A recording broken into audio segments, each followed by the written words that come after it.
ओम भास्कराय नमः। हरे कृष्ण। प्रिय श्रोताओं, आज है पौष रविवार और आज आप सुनने वाले हैं रविवार व्रत की संपूर्ण कथा। पौष मास के रविवार का हमारे शास्त्रों में वैसा ही महत्व बताया गया है जैसा कि सावन महीने में पड़ने वाले प्रत्येक सोमवार का। आज के दिन श्रद्धा पूर्वक सुनी गई कथा से भगवान सूर्य नारायण की कृपा से अपार यश, दीर्घायु और निरोगी जीवन का आशीर्वाद मिलता है। आइए हम सभी सुनते हैं सूर्य नारायण भगवान को समर्पित ये कथाएं। कथाओं को पूरा सुनकर कमेंट बॉक्स में ओम सूर्याय नमः जरूर लिखिएगा। प्राचीन कथा के अनुसार एक बार एक नगर में एक वृद्धा रहा करती थी। वह रविवार को नियम से घर आंगन को गोबर से लीपकर फिर भोजन तैयार करती और फिर सूर्य देव को भोग लगाने के बाद ही खुद भोजन किया करती।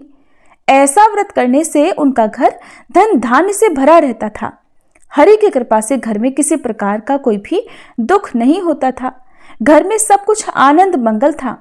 इसी तरह कुछ दिन बीत जाने पर वह पड़ोसन जिसकी गाय का गोबर वह वृद्धा लाया करती थी, वह विचार करने लगी कि ये बूढ़ी माई हमेशा मेरी गाय का गोबर ले जाती है।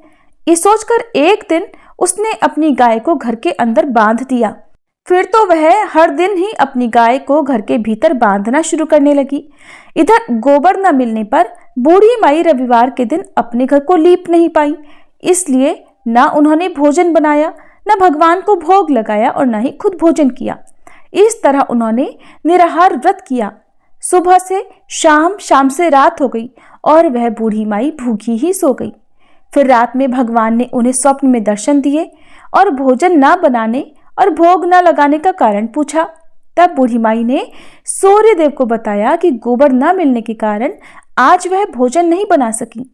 तब भगवान भास्कर ने कहा कि माता, हम तुमको ऐसी गाय देंगे जिससे सभी इच्छाएं पूर्ण हो जाएंगी, क्योंकि तुम हमेशा रविवार को गोबर से लीपकर फिर भोजन बनाती हो, भोग लगाकर ही खुद भोजन करती हो। इसलिए मैं आपसे प्रसन्न होकर आपको वरदान देता हूँ। तब सपने में भगवान का यह वरदान पाकर जब बूढ़ी माई की आंख खुली तो देखा कि आंगन में तो एक बहुत सुंदर गाय और बछड़ा बंधे हुए हैं। गाय और बछड़े को देखकर वह खुश हो गई और घर के बाहर बांधकर उन्हें खाने को चारा डाल दिया। इधर जब पड़ोसन ने बूढ़ी माई के घर के बाहर बहुत सुंदर गाय और बछड़े को देखा तो ईर्ष्या से प्रेरित होकर उसका हृदय जल उठा और जब उसने देखा कि गाय ने तो सोने का गोबर दिया है तो वह गाय का सोने का गोबर उठाकर ले गई और अपनी गाय के साधारण गोबर को उसकी जगह रख दिया। वह रोजाना ऐसा ही करती रही और इधर सीधी सादी बूढ़ी माई को कानों कान इसकी खबर तक नहीं होने दी। एक दिन सर्वव्यापी ईश्वर ने सोचा कि चालाक पड़ोसन की वजह से वृद्धा ठगी जा रही है। तब एक शाम उन्होंने अपनी माया से बड़े जोर की आंधी ला दी। आंधी के डर से वृद्धा ने अपनी गाय को घर के भीतर बांध दिया। जब गाय ने गोबर दिया तो वह हैरान रह गई। फिर तो वह रोजाना अपनी गाय को घर के भीतर ही बांधने लगी। उधर पड़ोसन ने देखा कि गऊ घर के अंदर बंधने लगी है और वह सोने का गोबर उठाने में कामयाब नहीं हो पा रही है, तो कुछ उपाय ना देखकर एक दिन पड़ोसन ने राजा के महल में जाकर सारी बात बता दी। पड़ोसन ने राजा से कहा, महाराज, मेरे पड़ोस में एक वृद्धा के पास ऐसी गाय है जो आप जैसे राजाओं के ही योग्य है और वह गाय रोजाना सोने का गोबर देती है। आप सोने से प्रजा का पालन कीजिए। वृद्धा भला उस सोने का क्या करेगी? राजा ने ये बात सुनी तो सुनकर अपने दूतों को वृद्धा के घर जाकर गाय लाने की आज्ञा दी। वृद्धा सुबह सुबह ईश्वर को भोग लगाकर भोजन ग्रहण करने ही जा रही थी। तभी राजा के सेवक गाय खोलकर ले गए। ये देखकर वह बहुत रोई चिल्लाई, लेकिन कर्मचारियों ने एक न सुनी। उस दिन फिर वृद्धा गाय के वियोग में भोजन न कर पाई और रात भर रो रो कर भगवान से गाय को पुनः पाने की प्रार्थना करती रही। वहीं दूसरी ओर राजा गाय को देखकर बहुत प्रसन्न हुआ और सुबह जैसे ही वह उठा तो सारा महल गोबर से भरा दिखाई दिया। राजा ये देखकर घबरा गया। भगवान ने रात में राजा को स्वप्न में कहा, हे राजा, गाय वृद्ध को लौटा देने में ही तुम्हारी भलाई है। रविवार के व्रत से प्रसन्न होकर मैंने उस वृद्धा को ये गाय दी थी। सुबह होते ही राजा ने वृद्धा को बुलाकर बहुत सारा धन देकर सम्मान सहित गाय और बछड़ा उसे वापस कर दिया। इसके साथ ही पड़ोसन को बुलाकर उचित दंड भी दिया। ऐसा करने से राजा के महल की गंदगी दूर हो गई और उस दिन राजा ने नगर वासियों को आदेश दिया कि अपनी समस्त कामनाओं की पूर्ति के लिए वे सभी रविवार का व्रत रखा करें। और जब प्रजा ने रविवार व्रत का पालन करके कथा का श्रवण किया तो उन सभी के घर में सुख समृद्धि धन के भंडार भर गए। एक बार की बात है, एक राजा था और एक रानी थी। उनके पास सिपाही, रथ, घोड़े, दास दासियां सब कुछ था। नहीं था तो सिर्फ उनकी संतान, और यही दुख उन्हें हमेशा सताता था। संतानहीन होने के कारण राजा और रानी बड़े दुखी रहा करते थे। संतान प्राप्त करने के लिए उन्होंने हर तरह का दान धर्म, धार्मिक अनुष्ठान, मंत्र, जप, पूजा पाठ, हवन इत्यादि कर लिए, लेकिन कोई फायदा नहीं हुआ। तब धीरे धीरे समय बीतने पर राजा और रानी बूढ़े होने लगे। बुढ़ापे की ओर बढ़ते गए तो होता क्या है कि दोनों एक दिन गहरी सोच में पड़ गए। वे दोनों सोच में पड़ गए और कहने लगे कि अब हमारे इतने बड़े राज्य का क्या होगा? हमारे इस राज्य का वारिस कौन होगा? कौन लेगा हमारी प्रजा की जिम्मेदारी? राजा रानी दिन रात इसी चिंता में घुलने लगे और चिंता के मारे उन्हें खाने पीने की सुध भी नहीं रहती थी। एक दिन सुबह हुई तो क्या देखा कि राजा के दरबार में एक साधु आया। तब दासी ने रानी को सूचना भिजवाई। रानी ने सुना तो दासी से कहने लगी, हे दासी, अब ये मेरा अंतिम दान धर्म है। इसके बाद मैं अब अपने हाथों से कोई दान धर्म नहीं करूंगी। दासी को ऐसा कहकर रानी चावल से भरा हुआ छाछ हाथ में लेकर बाहर आई और साधु की झोली में डालने के लिए आगे बढ़ी तो उसके चेहरे पर छाया हुआ दुख साधु की दृष्टि में आ गया। साधु महाराज ने उससे पूछा, रानी क्या हुआ है? आप इतनी दुखी और उदास क्यों लग रही है? तब रानी साधु को सारी बात बताती है और मारे दुख के रोने लगती है। रानी की आप बीती सुनकर साधु महाराज कुछ पल के लिए गंभीर हो गए। फिर कहने लगे, आप चिंता मत कीजिए रानी, आपकी संतान की इच्छा शीघ्र पूर्ण हो जाएगी। जल्दी ही आपकी कोख से एक पुत्र जन्म लेगा, लेकिन मात्र 14 वर्षों तक ही वह आप लोगों को मिलेगा। इसके आगे वह इस मृत्युलोक में रह नहीं पाएगा। इससे बढ़कर आपको कुछ भी देना मेरे लिए संभव नहीं है। अपनी बात पूरी करते करते साधु महाराज ने अपनी झोली में हाथ डाला, थोड़ी सी भभूत निकालकर रानी को दी और कहने लगे, हे रानी, आप और महाराज दोनों मिलकर इसे बांटकर प्रसाद रूप में ग्रहण कर लेना तो तुम्हें जल्दी ही पुत्र प्राप्ति होगी। ऐसा कहकर साधु महाराज अपने रास्ते चले गए। उनके जाने के बाद रानी सोचने लगी, क्या हुआ जो 14 सालों के लिए ही हमें पुत्र मिलेगा? कम से कम हमें पुत्र मिलेगा, यही काफी है। उतने साल तक मैं उसे जी जान से बड़ा करूंगी, ढेर सारा लाड़ प्यार करूंगी और अपनी संतान की हर इच्छा पूरी करूंगी। उस रात अपना सारा कामकाज खत्म करके जब राजा रानी के महल में गए तो रानी ने राजा को सारी बात बताई और साधु की दी हुई भभूत राजा को दिखाकर बोली, महाराज, साधु महाराज ने यह भभूत हम दोनों को ग्रहण करने के लिए कहा है। महाराज बोले, इतना दान धर्म किया, जब तब किया, कोई फल तब नहीं मिला, तो भला अब इस भभूत से हमें संतान कैसे मिल सकती है? तब रानी बोली, महाराज, जब हमने इतना सब कुछ कर लिया है तो अब ये भी सही, बेवजह ही उन साधु के क्रोध को क्यों बुलावा दे? राजा को अब किसी भी बात पर विश्वास नहीं रहा था, लेकिन पत्नी का मन रखने के लिए और पत्नी को दुख ना पहुंचे इस बात पर वह उस भभूत को प्रसाद रूप में ग्रहण करने के लिए तैयार हो गया। अब राजा और रानी ने स्नान किया, इसके बाद अपने भगवान का नाम स्मरण किया, अपने पितरों का स्मरण किया और फिर साधु महाराज का नाम स्मरण करके राजा और रानी ने दोनों ने बांटकर वह भभूत प्रसाद रूप में ग्रहण की और उसके बाद निश्चिंत होकर सो गए। इस तरह धीरे धीरे कुछ दिन बीत जाते हैं। साधु महाराज द्वारा कहे अनुसार रानी गर्भवती हो गई। अब तो राजा और रानी की खुशी का कोई ठिकाना ही नहीं रहा। राजा रानी से बोला, महारानी, सचमुच हम पर तो साधु महाराज की कृपा हो गई। अब 9 माह 9 दिन और 9 घंटे पूरे होकर रानी ने एक सुंदर स्वस्थ गोरे चिट्टे पुत्र को जन्म दिया। राजा ने खूब धूमधाम से अपने पुत्र का नामकरण किया। पूरे राज्य में 8 दिनों तक अन्न संतर्पण रखा गया, उत्सव मनाया गया। अब पुत्र की कुंडली देखने के लिए राज्य के सबसे बड़े विद्वान पंडित जी को बुलाया। तब कुंडली देखकर पंडित जी बड़े चिंतित हो गए। कहने लगे, महाराज, हमारा राजकुमार सिर्फ 14 वर्षों तक ही हमारे पास रहेगा।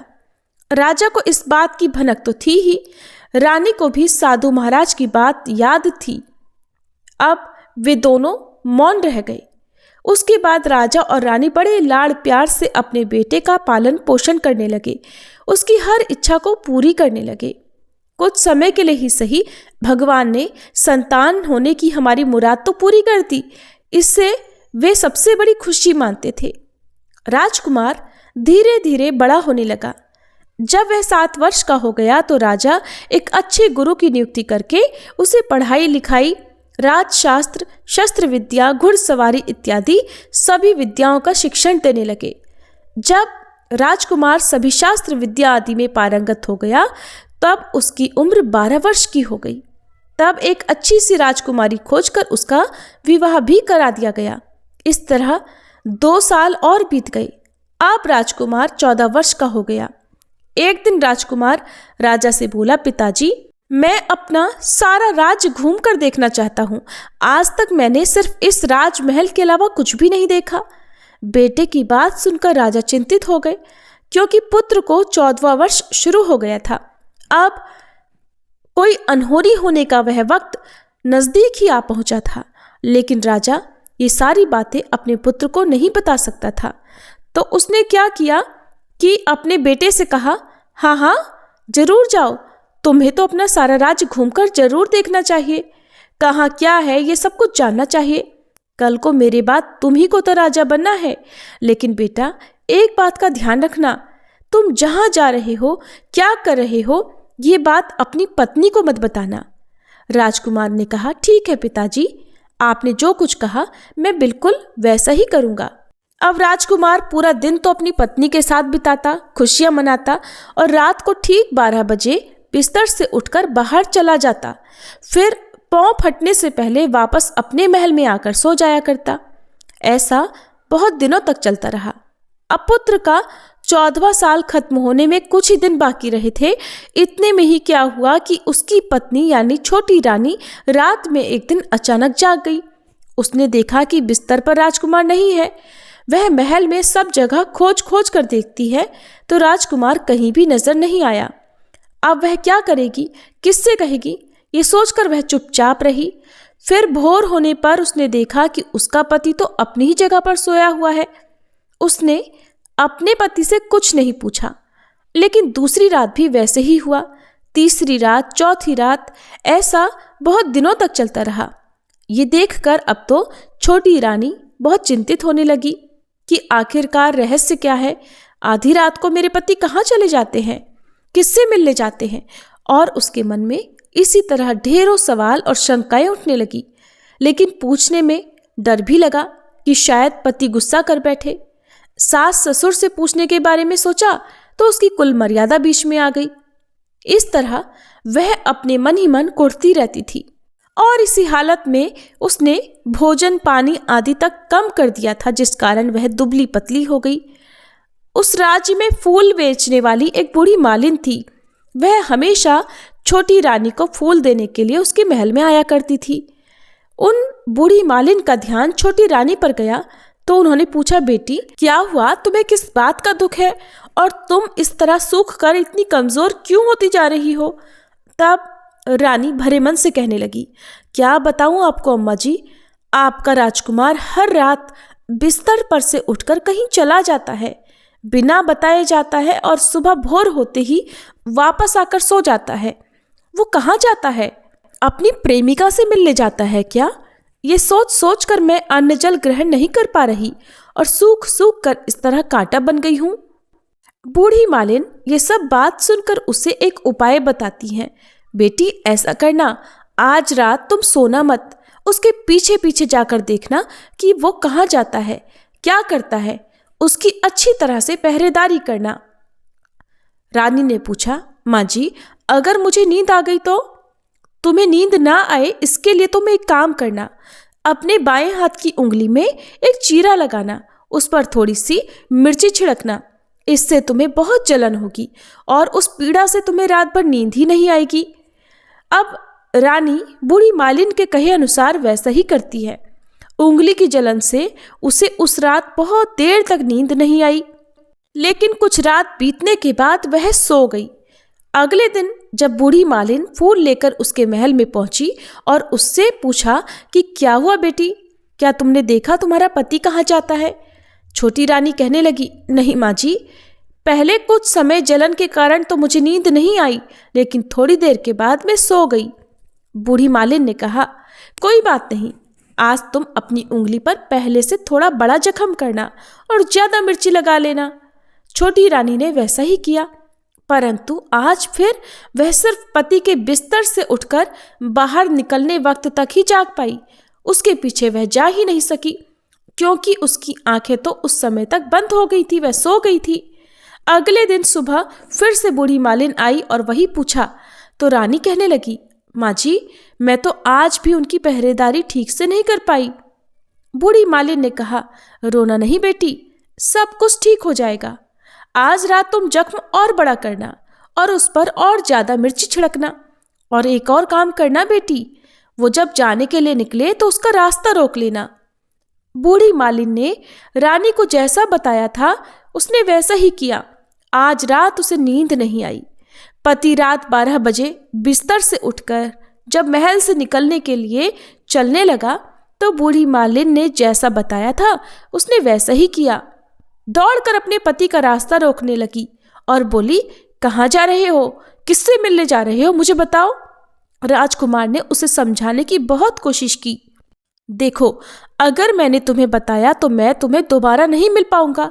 रानी बोली, कोई बात नहीं, ना मिल पाओ, लेकिन आप रात के समय आखिरकार कहाँ जाते हो ये मुझे पहले बता दो। राजकुमार निरुत्तर हो गया। पत्नी की जिद के आगे उसकी एक भी नहीं चली। ठीक उसी समय उसका 14वां साल खत्म होकर 15वां साल लगने वाला था। जो होता है वो हो जाने दो, अब वह सोचने लगा और फिर कुछ चावल मंत्रों से सिद्ध करके अपनी पत्नी को देकर कहने लगा, रानी, इन चावलों के दानों को अपने दोनों हाथों की मुट्ठी में पकड़ लेना। पहले दाएं हाथ में पकड़े चावल मेरे ऊपर फेंकना, मैं कौन हूं तुम्हें पता चल जाएगा। बाद में बाएं हाथ में पकड़े चावल मेरे ऊपर फेंकना, मैं जैसा था तुम्हें वापस मिल जाऊंगा। लेकिन अगर तुम बाएं हाथ के चावल मेरे ऊपर फेंकना भूल गई तो मैं तुम्हें फिर वापस कभी नहीं मिल पाऊंगा। तब रानी ने बड़ी बेताबी से उत्तर दिया, नहीं भूलूंगी। रानी बड़े आत्मविश्वास के साथ कहकर दाएं हाथ में पकड़े चावल पति के ऊपर फेंक देती है तो राजकुमार एकदम एक विशाल घोड़ा बन गया। एकदम उम्दा सफेद, गर्दन पर लंबी अयाल। देखते ही देखते वह तेजी से दौड़ने लगा। रानी उस सफेद घोड़े को देखकर एकदम हैरान रह गई और पति ने बाएं हाथ के चावल अपने ऊपर फेंकने की जो बात कही थी वह भूल गई। उसकी आंखों के ही सामने वह सफेद घोड़ा महल से बाहर निकलकर कहीं चला गया। घोड़ा जो महल से बाहर गया तो वापस नहीं आया। अब तो रानी को बड़ा पश्चाताप हुआ और वह खुद को कोसने लगी, लेकिन अब उसका कोई फायदा नहीं होने वाला था। राजकुमार अब वापस नहीं आने वाला था। इधर सुबह होते ही महाराज और महारानी को सारी बातें पता चली तो उन्हें बड़ा दुख हुआ। वे मारे दुख के बिस्तर पर पड़ गए और राह देखने लगे कि एक दिन उनका बेटा वापस आ जाए। इस तरह दुख में धीरे धीरे 1 महीना बीता, 2 महीने बीते, 3 महीने बीते, आखिरकार 6 महीने पूरे हुए। राजकुमार का लेकिन कहीं भी कोई भी अता पता नहीं मिला। प्रधान राजकुमार को छोड़ने के लिए राज्य के गांव-गांव सिपाही भेजता है, लेकिन कहीं भी उन्हें राजकुमार के होने की कोई सूचना ही नहीं मिलती। इधर रानी अपनी हठ के कारण पति गायब हो गया ये सोचकर अपने आप को ही मन कोसने लगी और उसने प्रतिज्ञा की कि चाहे कुछ भी हो जाए वो अपने पति को ढूंढकर वापस जरूर लेकर आएगी। एक दिन वह सुबह सुबह उठकर अपने सास ससुर के महल में गई और कहने लगी कि मैं अपने पति की खोज में जा रही हूँ।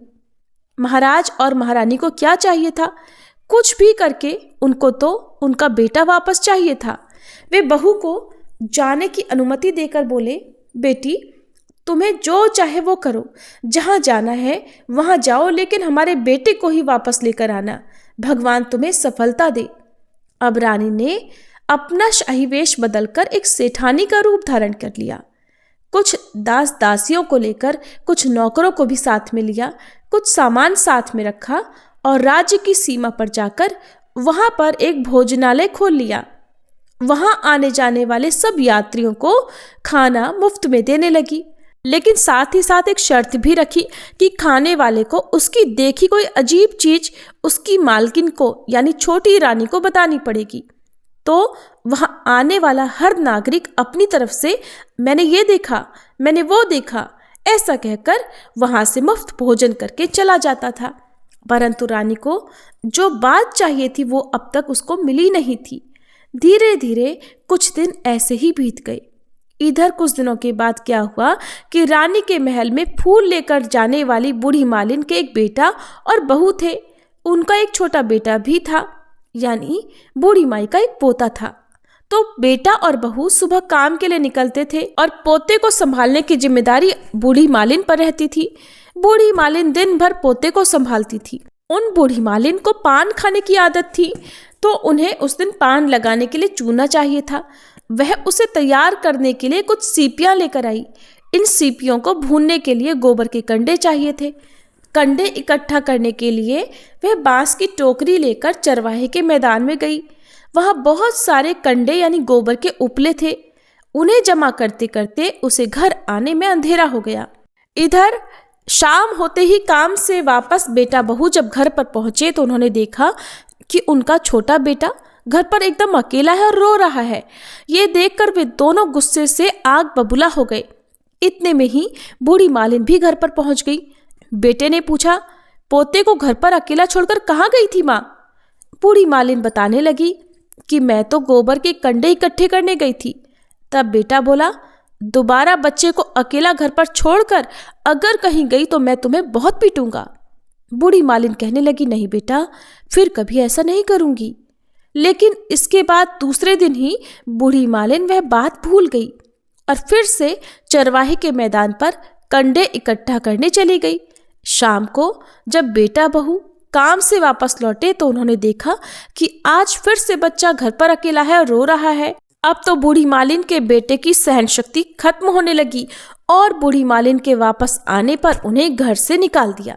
बूढ़ी मालिन रात भर घर के बाहर अंधेरे में बैठी रही और सुबह होते ही हाथ में टोकरी लेकर कंडे इकट्ठा करने के लिए निकल गई। उस दिन उस पर कंडे इकट्ठे करने का मानो पागलपन ही सवार था। कंडे इकट्ठा करते करते कब अंधेरा हो गया उन्हें पता ही नहीं चला और जब ध्यान आया तो गांव का रास्ता भी ठीक तरह से दिखाई नहीं दे रहा था। तब वह अंधेरे में आंखें फाड़ फाड़ कर देखती देखती किसी तरह आगे निकल पड़ी। आगे निकली तो एक कपिला गाय छन छन की आवाज करते, गले की घंटी बजाते ठुमक ठुमक कर उस मैदान पर आ गई। उसे देखकर बूढ़ी मालिन सोचने लगी कि इस गाय के पीछे पीछे जाऊंगी तो गांव तक पहुंच जाऊंगी। तब बूढ़ी मालिन उसी गाय के पीछे पीछे जाने लगी।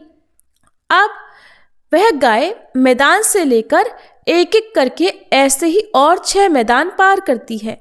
आखिरकार वह 7वें मैदान पर पहुंची तो वहां पर एक बड़ा सा पत्थर रखा हुआ था। गाय उसी पत्थर पर जाकर अपना सींग मारने लगी। सींग जोर से मारा तो वह पत्थर टूट गया और पाताल में नीचे जाने की सीढ़ियां दिखाई देने लगी। तब वह गाय उन्हीं सीढ़ियों से नीचे जाने लगी। बूढ़ी मालिन ये सब देखती रही और झट से जाकर गाय की पूंछ को पकड़ लिया। पूंछ पकड़कर वह भी गाय के साथ साथ नीचे पाताल में पहुंच गई। पाताल में पहुंचते ही तुरंत गाय की पूंछ छोड़ दी और इधर उधर देखने लगी। वहीं पर बूढ़ी मालिन ने देखा कि पाताल में तो सब जगह जगमगाहट है, दिए दीप चल रहे हैं। तेज रोशनी गाय के ऊपर पड़ी और वहां पर अद्भुत घटनाएं घटित होने लगी। गाय के नीचे जाते ही उसके गले में अपने आप सांकल पड़ गई और छम छम करके कोई दुधारी में से गाय का दूध दूहने लगा। लेकिन जो कोई भी वह कर रहा था वह कोई दिखाई नहीं दे रहा था। ये देखकर बूढ़ी माई बहुत घबरा गई कि मैं कहाँ आकर फंस गई। वह सोचने लगी यहाँ वहाँ छिपने के लिए कोई जगह हो। ढूंढने लगी लेकिन कोई जगह नहीं मिली। हर तरफ तो उजाला ही उजाला था। इस तरह वह चुपचाप एक कोने में खड़ी हो गई और जो कुछ भी सामने हो रहा था उसे चुपचाप बिना आवाज किए देखने लगी। कुछ समय के बाद वहां पर झट से एक सफेद घोड़ा आया। वहां पर 2 कुंड थे। उनमें से एक कुंड में उस घोड़े ने छलांग लगाई और ऊपर आ गया। अब उसे राजकुमार का रूप प्राप्त हो गया। वह घोड़ा राजकुमार में बदल गया। राजकुमार बनने के बाद उसने अब दूसरे कुंडे के पानी में स्नान किया। वहां रखे नए कपड़े पहने। नजदीक ही एक सुंदर पलंग था। उसी पर जाकर वह बैठ गया। उसके सामने अपने आप 5 पकवानों की थाल आ गई। दूध का एक गिलास आ गया। 5 सुपारी भी आ गए। उसके सामने एक दिया जलता रहा। राजकुमार ने भरपेट खाना खाया, दूध पिया, 5 सुपारी खाया और बिस्तर पर लेट जाने से पहले सूर्य देव का स्मरण करके सामने जलते हुए दिए से पूछा, दिए दिए दीपंकर, मेरे माता पिता क्या कर रहे हैं, बताइए तो जरा। तो दिया बताने लगा, अभी तो आपके माता पिता शोक में डूबे हुए हैं, अपने बेटे के शोक में डूबे हुए हैं। उनका राज्य कौन संभाल रहा है? राज्य प्रधान संभाल रहा है। राजकुमार ने पूछा, मेरी पत्नी क्या कर रही है? उसने तो चौराहे पर भोजनालय शुरू कर दिया है और आते जाते लोगों से वह नई खबर के बारे में पूछती है। दिए के ये कहते ही राजकुमार कहने लगा, ठीक है। उसके बाद वह सो गया। इधर बूढ़ी मालिन कोने में खड़ी रहकर ये सब कुछ देख रही थी। ऐसी अद्भुत घटना उन्होंने अपनी जिंदगी में पहली बार देखी थी। अब उनको अंदर ही अंदर कुलबुलाहट होने लगी। वो अपनी भूख प्यास भूल गई और आगे अब क्या होता है उत्सुकता से देखने लगी। इसके बाद वहां पर कुछ और घटनाएं नहीं घटित हुई। रात गुजर गई और सुबह हो गई। सुबह होने पर पलंग पर सोया हुआ राजकुमार उठा और फिर से पहले वाले कुंड में छलांग लगाई तो वह फिर से घोड़ा बनकर कुंड से बाहर आ गया। बाहर आते ही वह तेजी से पाताल नगरी से बाहर निकल गया, लेकिन वो कहाँ गया, किधर गया, बूढ़ी मालिन को कुछ भी पता नहीं चल सका। इसके बाद पिछली रात की तरह कोई उस गाय को छमछम करके फिर से दूध दोहने लगा। जैसे ही दूध दोहना खत्म हुआ, उसके गले की सांकल अपने आप खुल गई और वह गाय तेजी से ऊपर जाने वाली सीढ़ियों की ओर भागने लगी। गाय को दौड़ते देखकर बूढ़ी मालिन सोचने लगी, अब तो गाय के साथ ही यहाँ से ऊपर जाना समझदारी होगी, नहीं तो फिर से कोई मुसीबत मेरे ऊपर आ जाएगी। झट से उसने गाय की पूंछ पकड़ ली और गाय के साथ ऊपर आ गई। गाय जब ऊपर मैदान में पहुंची तो उस सुरंग का रास्ता अपने आप बंद हो गया और उसके मुंह पर एक बड़ा सा पत्थर पहले की तरह खड़ा हो गया। ऊपर आकर वह गाय जंगल की ओर निकल गई। अब इधर वह बूढ़ी मालिन एकदम बावली सी बेचैन सी हो गई। उन्होंने पाताल नगरी में जो कुछ देखा था वह जल्द से जल्द किसी को बताने के लिए बेचैन हो उठी। उन्हें एकदम से याद आया कि नगर की सीमा पर कोई औरत भोजनालय चलाती है और ये तो सबसे नई बात है। यही बताने के लिए मैं उसी के पास जाऊंगी तो वह मुझे मुफ्त में अच्छा खाना पीना देगी। वह सोचने लगी, क्यों ना मैं ये बात उसी औरत को जाकर बताऊं। अगर उसे ये बात पसंद आ गई तो बाकी पूरे जीवन खाने पीने के झंझट से तो मुझे मुक्ति मिल ही जाएगी। बूढ़ी मालिन ने मन में तय किया और तुरंत उस भोजनालय के द्वार पर टंगे हुए नगाड़े के सामने खड़ी हो गई और जोर जोर से नगाड़ा बजाना शुरू कर दिया। नगाड़े का इस तरह शोर सुनकर मालकिन यानी छोटी रानी प्रसन्न हो गई। सोचने लगी कि शायद आज कोई बहुत बड़ी बात लेकर ही यहाँ आया है। रानी ने सिपाहियों को आदेश दिया कि जाइए और जो कोई भी आया है उसकी खूब अच्छी तरह से खातिरदारी कीजिए। आदेश पाते ही नौकर नीचे दौड़े गए तो उन्होंने देखा एक बूढ़ी माई नगाड़ा बजा रही है। उन्होंने पूछा, क्यों बूढ़ी माई, क्या हुआ, क्यों नगाड़ा बजा रही हो? बूढ़ी मालिन बोली, कुछ नहीं बेटा, यहाँ खाना मिलता है ना, इसीलिए आई हूँ। खाना चाहिए, मिलेगा, लेकिन आपको कोई नई बात बतानी पड़ेगी। हाँ हाँ बिल्कुल बताऊंगी, एक बात मालूम है मुझे। इस पर नौकर उन्हें भोजनालय के भीतर लेकर गए और उनको थाली भरकर ढेर सारे तरह तरह के व्यंजन परोसे। बूढ़ी मालिन तो बहुत दिनों से भूखी थी। भोजन देखते ही वह भोजन पर टूट पड़ी। पेट भरने के बाद जब नौकर ने उन्हें नई साड़ी पहनने को दी तो उसके बाद उसे लेकर वे रानी के पास आए। और इधर जब बूढ़ी मालिन और रानी ने एक दूसरे को देखा तो देखते ही तुरंत पहचान लिया। बूढ़ी मालिन बोली, बेटी तुम? रानी बोली, अम्मा तुम? थोड़ी देर तक वे दोनों इधर उधर की बातें करती रही। आखिरकार रानी ने कहा, अम्मा अब आप तो बताओ, आपने क्या नई बात देखी है? नई बात? मैंने कोई नई बात नहीं देखी। वो तो मेरे पास तुम्हें देने के लिए खाने के पैसे नहीं थे, इसीलिए मैंने झूठ कहा और नगाड़ा बजाया। छोटी रानी बोली, माँ जी घबराना नहीं, मैं किसी को भी आपका नाम नहीं बताऊंगी। फिर भी बूढ़ी मालिन ने मैंने क्या देखा, कब देखा, ऐसा करके आनाकानी करने लगी और सही बात बताने से बचने लगी। तब छोटी रानी ने उनसे कहा, देखिए माँ जी, अगर आपने मुझे वह नई बात बताई तो मैं जिंदगी भर आपकी देखभाल करूंगी, आपको रानी माता की तरह रखूंगी। अब तो बूढ़ी मालिन बात बताने को तैयार हो गई। उन्होंने जो कुछ भी उस चारागाह वाले मैदान में देखा था वो सब कुछ छोटी रानी को बता दिया। बूढ़ी मालिन की बातें सुनकर छोटी रानी को विश्वास हो गया कि हो ना हो वही राजकुमार उसी का पति है। वह तुरंत बूढ़ी मालिन से कहने लगी, माँ जी आप मुझे उस जगह पर लेकर चलो। तो बूढ़ी मालिन ने कहा, नहीं बेटी, वह पाताल राज्य है, सांप है, यदि किसी ने तुम्हें देख लिया तो तुम्हारी जान खतरे में पड़ सकती है। लेकिन रानी ने उनकी एक भी नहीं सुनी और उन्हें उस जगह पर ले जाने के लिए जिद करने लगी। आखिरकार बूढ़ी मालिन ने उनका कहना मान लिया और बोली, ठीक है, मैं तुम्हें वहां लेकर चलती हूँ, पर आज नहीं कल। वहां जाना है तो शाम को ही जाना होगा। अब दूसरे दिन दोपहर को रानी बूढ़ी माई के साथ उस मैदान पर गई और एक जगह छुपकर गाय के आने की राह देखने लगी। दिन ढलते ही अंधेरा घेरने लगा और गाय हमेशा की तरह वहां आ गई। मैदान के उस कोने में जाकर उसने पत्थर पर सींग मारा तो झट से पत्थर हटकर वहां सुरंग में जाने का रास्ता हो गया। गाय जैसे ही उस रास्ते से नीचे उतरने लगी तो बूढ़ी मालिन रानी से बोली, जल्दी आगे बढ़ो बेटी, हम गाय की पूंछ पकड़कर नीचे उतरेंगे। अब तो वे दोनों गाय की पूंछ पकड़कर नीचे उतर गईं। बूढ़ी मालिन पहले जिस तरह कोने में छुपी थी उसी कोने में छिप गई। अब नीचे सब कुछ पहले की तरह घटित हो रहा था। गाय के गले में अपने आप सांकल पड़ गई और कोई अदृश्य रूप से उसका दूध दोहने लगा। एक सफेद घोड़े ने आकर एक कुंड में छलांग लगाई तो राजकुमार के रूप में बाहर आया। वह राजकुमार जब दूसरे कुंड में नहाने लगा उसके बाद उसके सामने अपने आप खाने की थाली आ गई, दूध की प्याली और पान बीड़ा भी आ गया। राजकुमार ये सब कुछ सेवन करने के बाद सोने के लिए पलंग पर गया तो सोने से पहले सूर्य देव का स्मरण करके वह दिए से पूछने लगा, दिए दिए दीपंकर, बताइए तो मेरे माता पिता क्या कर रहे हैं। अब की बार दिए ने कुछ भी जवाब नहीं दिया बल्कि वह बुझने लगा।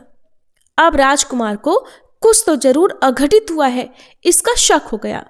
वह मन ही मन उदास हो गया और जो कुछ हुआ है हो जाने दो ऐसा सोचकर सोने के लिए बिस्तर पर लेट गया। अब तो रानी का संयम छूट गया। वह दौड़कर पति के पास गई और उसके पैर पकड़ने के लिए आगे बढ़ने लगी। राजकुमार तुरंत ही अपनी पत्नी को पहचान गया और वह झट से पीछे हट गया। चिल्लाने लगा, नहीं नहीं, मुझे मत छूना, सर्वनाश हो जाएगा। रानी दोनों हाथ जोड़कर पति से अपनी भूल स्वीकार करने लगी। स्वामी, मुझसे भूल हो गई, मुझे आपसे नहीं पूछना चाहिए था कि आप रात को कहाँ जाते हैं। मैं अपनी गलती स्वीकार करती हूँ, मुझे मेरी गलती की सजा मिल गई है। अब आप घर चलिए। आपके वियोग में आपके माता पिता ने बिस्तर पकड़ रखा है, आपकी प्रजा भी बहुत दुखी है। तब राजकुमार कहने लगा, वही तो एक बार तुम गलती करके बैठी हो, अब दोबारा मत करना, नहीं तो अब मैं तुम्हें जो दिख रहा हूं वो भी नहीं दिखूंगा। रानी अब विलाप करने लगी, जोर जोर से जमीन पर सिर पटकने लगी। राजकुमार के मन में उसके प्रति दया उत्पन्न हो गई। वह बोला, अगर तुम मुझे पाना चाहती हो तो तुम्हें एक काम करना होगा। काम कठिन है, लेकिन वह तुम्हें अकेले ही करना होगा। रानी बोली, कहिए स्वामी, कितना भी कठिन काम क्यों ना हो, मैं वह पूर्ण करूंगी। रानी ने कहा। तब राजकुमार ने उसे बताया कि इस पाताल से ऊपर जाते ही तुम्हें एक घना जंगल नजर आएगा। ऐसे 6 जंगल पार करने के बाद 7वां जंगल मिलेगा। वह जंगल सबसे घना है। उस जंगल में बीचों बीच एक पीपल का पेड़ है। उसके आसपास की जगह पत्ते, फंदे, जटाएं, कांटे इत्यादि से ढक चुकी हैं। वहां जंगली जानवर धमा चौकड़ी करते हैं। तुम उन सब को भगाकर वह जगह साफ कर देना। उसकी गोबर से लिपाई करके पवित्र बनाना, रंगोली से सजाना। उसके बाद वहां धूप, दीप, कपूर, अगरबत्ती जलाना, फूल कुमकुम से पेड़ के तने की पूजा करना, दूध दही से बने चावल का भोग चढ़ाना। ये सब तुम्हें दोपहर को 12 बजने के पहले पहले करना है। 12 बजने के समय तुम्हें उस जगह पर बैठकर सूर्य भगवान का ध्यान करना है। ठीक 12 बजे सूर्य भगवान का रथ वहां उतरेगा और वे यह सब देखकर प्रसन्न हो जाएंगे और कहेंगे कि जिस किसी ने यह सब किया है, मैं उसे मनोवांछित फल दूंगा। तब तुम उनके सामने जाकर उनके रथ का दाहिना घोड़ा मांगना, मैं तुम्हें मिल जाऊंगा। इतनी बात कहकर राजकुमार अपने पलंग पर जाकर वापस सो गया और छोटी रानी सवेरा होने की राह देखने लगी। सवेरा होते ही वह बूढ़ी मालिन के साथ गाय की पूंछ पकड़कर पहले की तरह ऊपर आ गई। ऊपर आने के बाद वह बूढ़ी मालिन से बोली, माँ जी, अब मैं अकेले ही आगे जाऊंगी, आप भोजनालय वापस जाओ। वह जंगल में जाकर राजकुमार की बताई जगह ढूंढने लगी और स्वयं उसने आरी से वह जगह साफ कर दी। बाद में राजकुमार ने जैसे बताया था वैसे वैसे लिपाई पुताई करके वापस आ गई। अगले दिन सवेरा होने से पौ फटने से पहले वह उठी और जंगल में उसी जगह पहुंच गई। वहां जाकर इत्र गुलाब का जल छिड़ककर वहां की जगह सुगंधित की। धूप, अगरबत्ती, दीप, कपूर आदि जलाकर उसे पवित्र किया। पूजा की सारी सामग्री वहां रखकर वह सूर्य भगवान का ध्यान करने बैठ गई। जैसा कि पति ने बताया था कि दोपहर को ठीक 12 बजे सूर्य भगवान का रथ उस पीपल के पेड़ पर आकर रुका है। सूर्य भगवान ने जब रथ से नीचे देखा तो सुगंधित वातावरण देखकर वे बड़े प्रसन्न हुए। फिर बोले, जिस किसी ने भी ये काम किया है वो यहाँ आकर आज मुझसे जो कुछ भी मांगेगा मैं उसे दे दूंगा। रानी ने जब ये शब्द सुने तो बिना समय गंवाए वह दौड़कर उनके सामने आ गई और सूर्य देव को साष्टांग प्रणाम करके बोली, भगवान, वो मैं ही हूं, मैंने ही ये जगह साफ की है। अच्छा, तो तुम्हें जो चाहिए वो मांगो। भगवान, मुझे आपके रथ का दाहिना घोड़ा चाहिए। सूर्य भगवान बोले, नहीं नहीं, मैं तुम्हें और कुछ भी दे सकता हूं, लेकिन ये घोड़ा तुम्हें नहीं दे सकता। मेरे रथ के 12 घोड़े हैं, तुम चाहो तो कोई और घोड़ा मांग लो, लेकिन ये दाहिना घोड़ा ये मैं तुम्हें नहीं दे सकता। लेकिन छोटी रानी ने तो एक भी नहीं सुनी। वह सूर्यदेव से एक ही बात कह रही थी, सूर्यदेव, मुझे तो बस दाहिना घोड़ा दे दीजिए, नहीं तो मैं आपके पैरों में गिरकर अपने प्राण त्याग दूंगी। अब तो सूर्यदेव बड़े भारी धर्म संकट में पड़ गए। उन्होंने वचन दे दिया था, अब अपने वचन से पलट भी तो नहीं सकते थे। ठीक है, दे दिया तुम्हें घोड़ा, सूर्यदेव ने कहा। फिर एक बात और भी कही, देखो, मैंने तुम्हें घोड़ा तो दिया है, लेकिन वो तुम्हें यहां नहीं मिलेगा, तुम्हें उसे पाताल में जाकर लाना होगा। रानी बोली, पाताल में ही क्या भगवान, मैं तो उन्हें पाने के लिए कहीं भी जा सकती हूं। रानी को वचन देकर सूर्यदेव अपने मार्ग चले गए और इधर रानी जंगल से वापस अपने भोजनालय में आ गई। फिर वह बूढ़ी माई को लेकर उस मैदान पर आ गई। जल्दी ही शाम हो गई। शाम होते ही वहां वह गाय आ गई और उसने सींग मारकर सुरंग का पत्थर हटाया और नीचे उतरने लगी। रानी और बूढ़ी मालिन एक बार फिर से जल्दी जल्दी उस गाय की पूंछ पकड़कर नीचे उतर गई। नीचे पाताल में सारी घटनाएं पहले की तरह ही घटने लगी। घोड़े का एक कुंड में नहाकर राजपुत्र बन जाना, नहा धोकर उस राजकुमार का पलंग पर बैठना, तो उसके खाने की थाली और दूध की प्याली का आना, पान बीड़ा आना। लेकिन आज आज एक नई बात घटी। आज तो एक नहीं बल्कि दो दो थाली, दो दो दूध की प्याली, दो दो पान के बीड़े उसके सामने आए। वह कुछ नहीं बोला। उसने अपने हिस्से की थाली खाकर, दूध पीकर और पान बीड़ा चबाकर वह पलंग पर लेट गया और सोने लगा और हमेशा की तरह दिए से पूछा, दिए दिए दीपंकर, मेरे माता पिता क्या कर रहे हैं? दिए ने बताया, वे दोनों तुम्हारे शोक में मरने की स्थिति में पहुंच गए हैं। ऐसा? झट से उसकी आंखों से आंसू टपकने लगे। फिर वह पूछने लगा, दिए दिए दीपंकर, मेरा राज्य कौन चला रहा है? तुम्हारा राज्य प्रधान चला रहा है और वह सब कुछ हड़प चुका है और वह प्रजा पर बहुत अत्याचार भी कर रहा है। सुनकर राजकुमार को बहुत क्रोध आया। वह मारे क्रोध के अपनी मुट्ठी भींचने लगा। फिर उसने पूछा, दिए दिए दीपंकर, मेरी पत्नी क्या कर रही है? अब की बार दिया कुछ नहीं बोला, चुप रहा। लेकिन अब इधर कोने में खड़ी रानी का संयम जवाब दे गया। वह दौड़कर पति के गले लग गई। अब मैं तुम्हें मिल गया, राजकुमार बोला। सच कहते हो? अब आप फिर से घोड़ा तो नहीं बनेंगे ना? नहीं नहीं, अब मैं कभी दोबारा घोड़ा नहीं बनूंगा। तुमने जो इतने सारे कष्ट उठाए हैं मुझे पाने के लिए, इसलिए सूर्यदेव ने मुझे सदा के लिए घोड़े के जन्म से मुक्त कर दिया है। राजकुमार ने बड़े प्रेम से कहकर अपनी पत्नी को गले लगाया, उसके आंसू पोंछे। कुछ देर के बाद भोर हो गई तो हमेशा की तरह गाय की सांकल टूटकर जब गाय भूलोक पर जाने लगी, तब रानी, राजकुमार और बूढ़ी मालिन उसकी पूंछ पकड़कर ऊपर आ गए। ऊपर जाने पर वे सीधे भोजनालय में पहुंचे। वहां का सब सामान लोगों में बांट दिया और उसको ताला लगाकर अपने राज्य में वापस लौट आए। राजकुमार वापस आता और उसके तेवर देखकर प्रधान घबरा गया।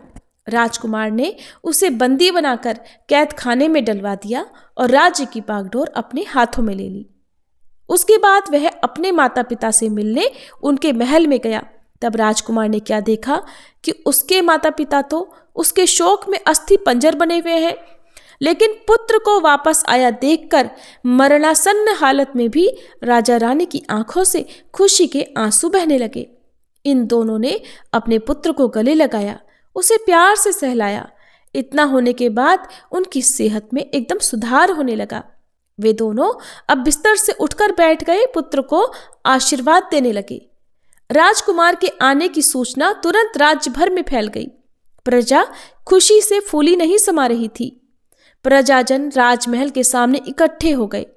राजकुमार ने भी उन्हें दर्शन दिए और आज से उन्हें कोई भी दुख नहीं पहुंचाएगा, ऐसा वचन भी दिया।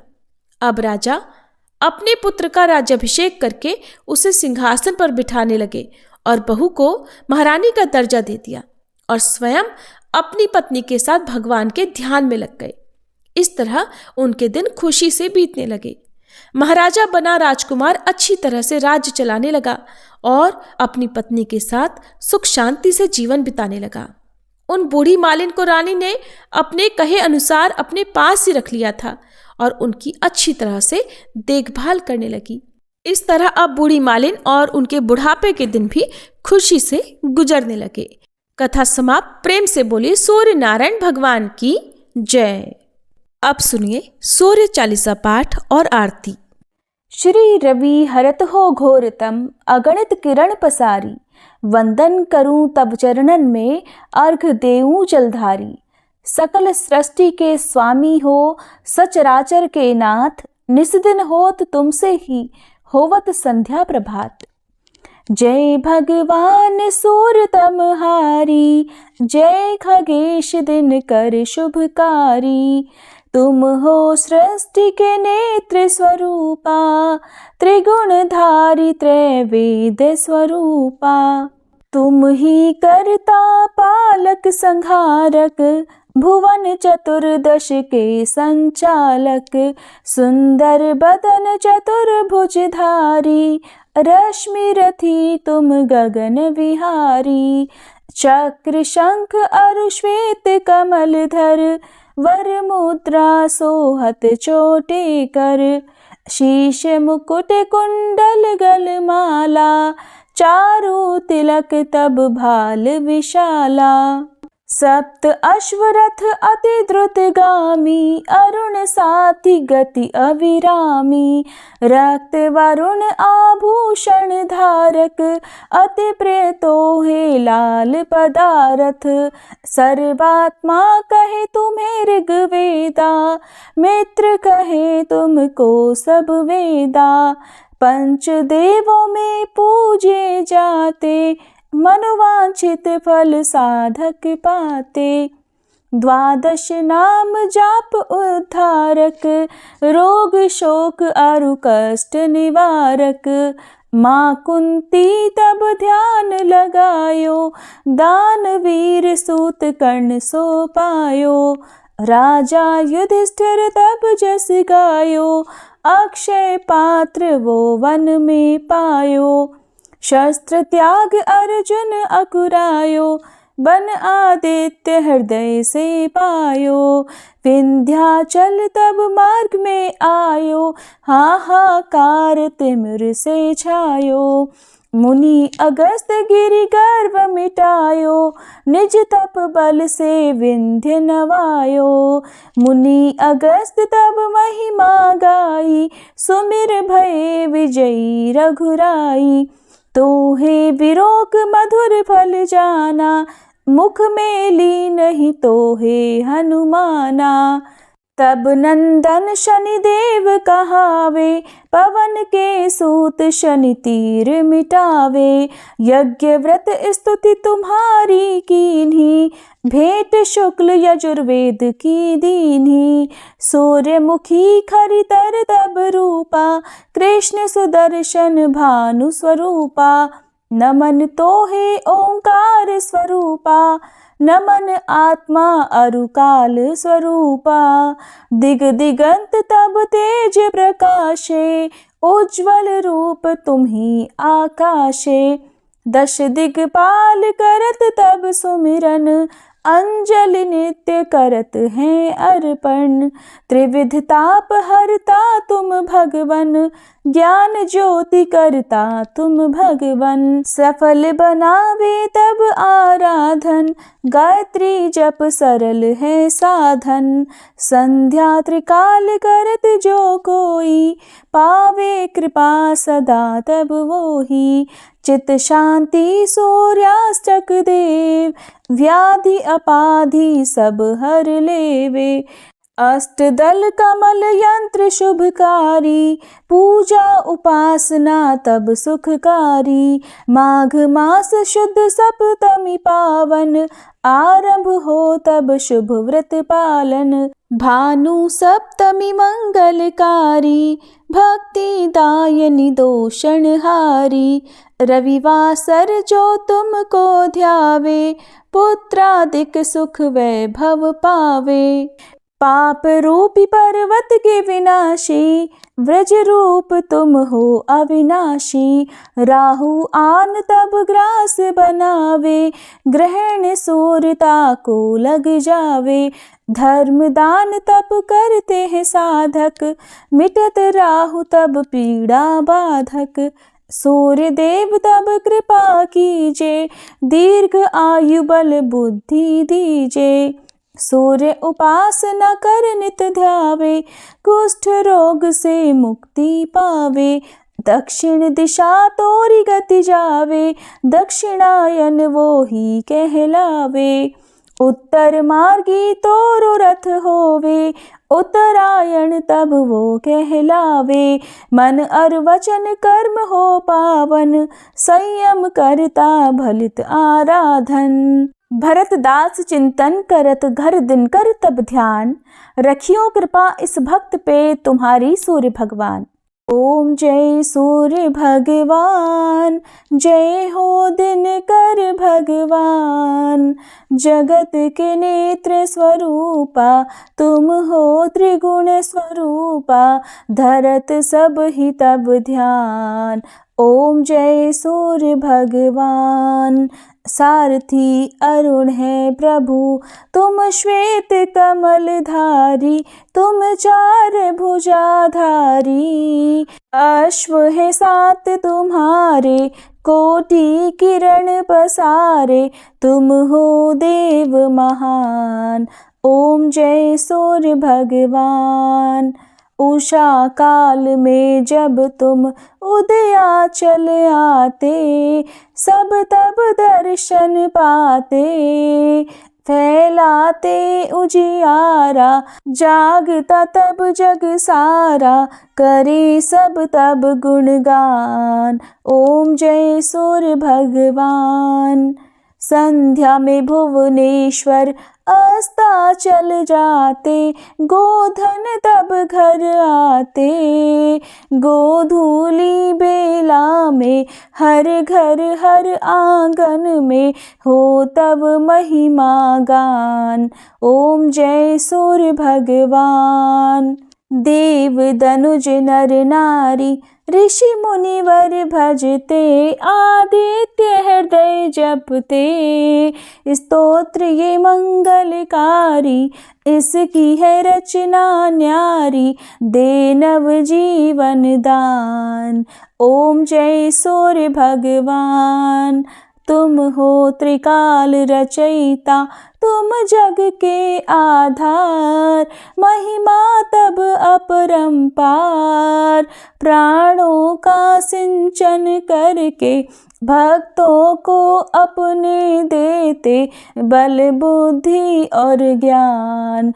ओम जय सूर्य भगवान। भूचर जलचर खेचर, सबके हो प्राण तुम्ही, सब जीवों के प्राण तुम्ही। वेद पुराण बखाने, धर्म सभी तुम्हें माने, तुम ही सर्वशक्तिमान। ओम जय सूर्य भगवान। पूजन करती दिशाएं, पूजे दश दिक्पाल, तुम भुवनों के प्रतिपाल। ऋतुएं तुम्हारी दासी, तुम शाश्वत अविनाशी, शुभकारी अंशुमान। ओम जय सूर्य भगवान। ओम जय सूर्य भगवान। जय हो दिनकर भगवान। जगत के नेत्र स्वरूपा, तुम हो त्रिगुण स्वरूपा, धरत सब ही तब ध्यान। ओम जय सूर्य भगवान। ओम जय सूर्य भगवान।